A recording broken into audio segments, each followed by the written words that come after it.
কণ্ঠে তুমি তোমারই বাণী তুলেছ,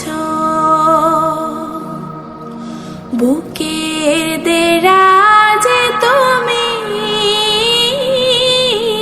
কোরআনের স্থান দিয়েছ।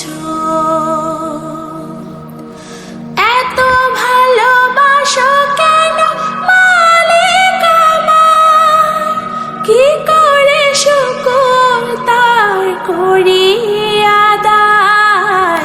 এত ভালোবাসো কেন মালিক আমায়, এত ভালোবাসো কেন মালিক আমায়।